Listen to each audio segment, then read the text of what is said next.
Hello నిమిషేశ్వరం. బంగారాన్ని చాలామంది లాకర్లో పెడుతూ ఉంటారు. అది కూడా నేషనల్ బ్యాంక్ లాకర్లో పెడుతుంటారు. నేషనల్ బ్యాంకుకి సంబంధించినటువంటి నమ్ముతూ ఉంటారు ఎక్కువగా. జాతీయ బ్యాంకుల్ని నమ్ముతూ ఉంటారు. ప్రభుత్వ రంగ బ్యాంకులు నమ్ముతూ ఉంటారు. ప్రైవేట్ బ్యాంకుల కన్నా కూడా. అయితే తాజాగా బెంగళూరులో బయటపడినటువంటి ఒక సంఘటన కలవరపరుస్తుంది.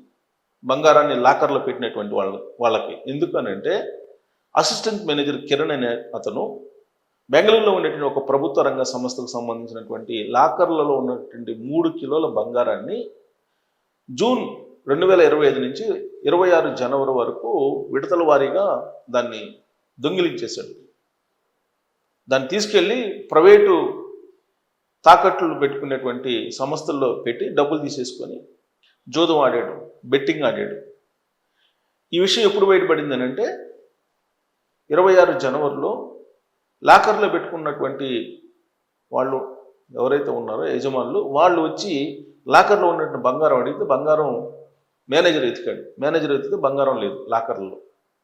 దీంతో కంప్లైంట్ చేస్తే అసిస్టెంట్ మేనేజర్ కిరణ్ని అరెస్ట్ చేసి పోలీసులు విచారిస్తున్నటువంటి క్రమంలో అతను చెప్పింది ఏంటంటే తానే విడతల వారీగా 3 కిలోల బంగారాన్ని 3 కిలోల ఆభరణాలని వివిధ లాకర్లో ఉన్నటువంటి వాటిని తీసుకెళ్ళి అమ్ముకున్నానని చెప్పాడు. అది కూడా మేనేజర్ ఎప్పుడైతే బ్యాంకుకి రాడో ఆ సమయంలో ఈ అసిస్టెంట్ మేనేజరు కిరణ్ బ్యాంక్ తాళాలను తీసుకొని ఆ లాకర్ల తాళాలు తీసుకొని లాకర్లో ఉన్నటువంటి బంగారాన్ని అమ్ముకుంటూ వచ్చాడు.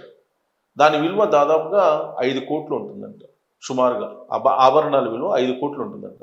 ఈ 5 కోట్ల రూపాయల విలువైనటువంటి ఆభరణాలని ఒక ప్రభుత్వ బ్యాంకు లాకర్లలో పెట్టి ఉంటే తీశాడు అసిస్టెంట్ మేనేజర్. అంటే బ్యాంకుల్లో పెట్టుకున్నటువంటి వాళ్ళు ఎవరైతే ఉన్నారో బ్యాంక్ బంగారాన్ని వాళ్ళకి నిజంగా ఆందోళన కలిగించేటువంటి అంశమే. వాస్తవంగా మనకు బ్యాంకుల్లో పెట్టేటప్పుడు బంగారం నకిలీదా ఒరిజినలా ఎన్ని క్యారెక్టర్స్ అవన్నీ టెస్ట్ చేస్తారు. అప్పుడే కొంత తట్టేస్తారు ఆ టెస్ట్ చేసేవాళ్ళు అని చెప్పి అంటూ ఉంటారు. ఇక లాకర్లో పెట్టిన తర్వాత ప్రతి ఏడాది ఒకసారి వడ్డీ కట్టేసి ఆ అప్పు తీసుకున్నటువంటి వాళ్ళు మళ్ళా పెడుతుంటారు. ఆ సందర్భంగా మరికొంత బంగారాన్ని తీసుకుంటారంటారు. అలాగే ఈ లాకర్లో ఉండేటువంటి బంగారానికి వాళ్ళు బ్యాంకర్స్ చేసేటువంటి మోసం ఏంటంటే ఈవెన్ ప్రభుత్వ రంగ బ్యాంకుల్లో కూడా చాలా చోట్ల ఇప్పుడు చైన్స్ లాంటివి ఉంటాయి కదా, ఈ చైన్స్కి ఇవి ఉంటాయి తగిలిచ్చాయి, మనకు గొళ్ళెల్లాగా ఉంటాయి, వాటిని హుక్స్లో అంటారు. వాటిని ఓడబీకేస్తారు. ఆ ఒక్కటే ఓడబీకి తీసుకెళ్ళిపోతారు. ఇలా చాలా చోట్ల చాలా బ్యాంకుల్లో జరిగాయి. రకరకాల మాల్ ప్రాక్టీస్ జరుగుతుంది. దానికి కారణం ఏంటంటే బ్యాంకర్లో సేఫ్ అని చెప్పి మనం బ్యాంకర్ లాకర్లో పెట్టి లాకర్ తాళం మన దగ్గర ఒకటి ఉంటుంది, వాళ్ళ దగ్గర ఒకటి ఉంటుంది.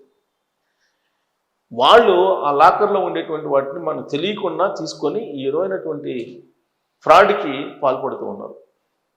మరి ఆల్రెడీ మనకి విజయవాడలో బయటపడింది, ఏపీలో ఐసిఐసిఐ బ్యాంక్, కాకపోతే అది ప్రైవేట్ బ్యాంక్. హెచ్డిఎఫ్సి బ్యాంకులో కూడా బయటపడింది 1-2 చోట్ల. ఇప్పుడు బెంగళూరులో ప్రభుత్వ రంగ బ్యాంకుల్లోనే బయటపడింది. మరి లాకర్లో పెట్టుకున్నటువంటి బంగారాన్ని పెట్టుకున్నటువంటి వాళ్ళ పరిస్థితి ఏంటి? ఇప్పుడు సహజంగా లాకర్లోనే పెడుతుంటారు అందరూ. అందులో ఇప్పుడు బయటకు పోతే ట్రైన్ ఛార్జింగ్లు జరుగుతున్నాయని చెప్పి ఈ చైన్ స్నాచింగ్లకు భయపడిపోయి, అంటే గొలుసు దొంగతనాలకు భయపడిపోయి లాకర్లో పెట్టేస్తున్నారు. రోల్డ్ గోల్డ్ వేసుకుని తిరుగుతున్నారు. పైగా చాలామంది ఏంటంటే బంగారాన్ని లోన్ పెట్టి డబ్బులు తీసుకుంటుంటారు. మరి అలాంటి వాళ్ళ పరిస్థితి ఏంటి? ఇప్పుడు భద్రత ఉందా బ్యాంకుల్లో? బ్యాంకు లాకర్లలో బంగారానికి భద్రత ఉందా అనేది మీరు ట్రోల్ చేయొచ్చు. Thank you.